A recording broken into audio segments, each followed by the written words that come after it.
त्या खूपच असतात त्याच्यावर.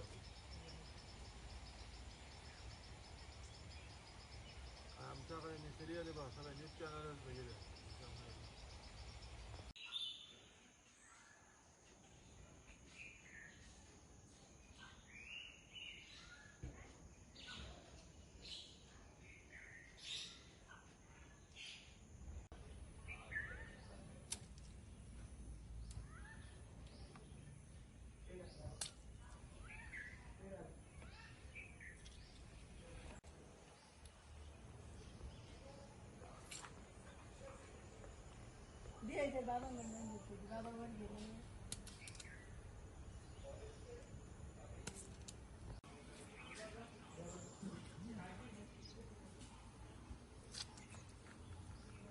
पावसाचा यावर्षी कोकणातल्या म्हणजे विशेष करून सिंधुदुर्गातल्या कोकम पिकाला कसा फटका बसलाय?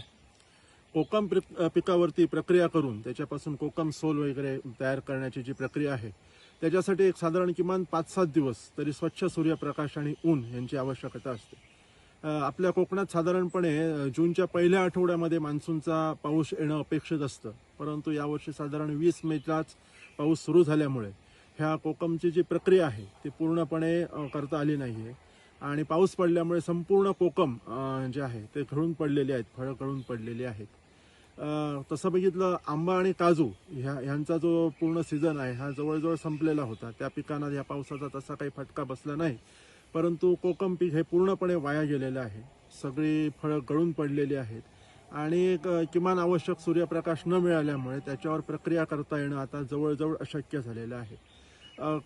अगदी पीक वाया जाऊ नये म्हणून काही लोक ते साठवून ठेवणं किंवा प्लास्टिक ड्रममध्ये साठवून ठेवणं आणि ऊन आल्यानंतर त्याचे वाळवणं अशा गोष्टी करत असतात, परंतु ह्या प्रक्रियेने जो काही नैसर्गिक दर्जा आहे कोकमचा, कोकम सोल आपण जे म्हणतो सोलकडीसाठी वापरतो, त्याचा तेवढा राहत नाही. आणि आता पाऊसच गेले आता 5-6 दिवस चालू आहे आणि जवळजवळ पडलेली फळं सुद्धा कुजून गेलेली आहेत. त्याच्यामुळे आता त्याच्यावरती ती प्रक्रिया करणं सुद्धा हे शक्य नाही. मुळात यावर्षी कोकम पीक हे फार कमी प्रमाणामध्ये होतं, म्हणजे गेल्या काही वर्षांची तुलना बघता कोकम फार कमी होतं आणि ह्या अवकाळी पावसामुळे ते पूर्णपणे त्याचं वाया गेलेलं आहे. यावर्षी कोकमचा जो दर आहे बाजारामध्ये, कोकम सोल जो म्हणतात, तो 300-400 रुपयाच्या जवळपास आहे. अगदी सुकं कोकम ज्याला घोल म्हणून ओळखले जाते त्याचाही दर 300 रुपयाच्या आसपास होता. परंतु प्रक्रियाच करायला जे आवश्यक ऊन किंवा सूर्यप्रकाश न मिळाल्यामुळं आता हे पीक जवळजवळ वाया गेलेलं आहे. यावर्षी कोकम उत्पादक शेतकरी जे आहेत त्यांचं म्हणजे बऱ्यापैकी नुकसान झालेलं आहे.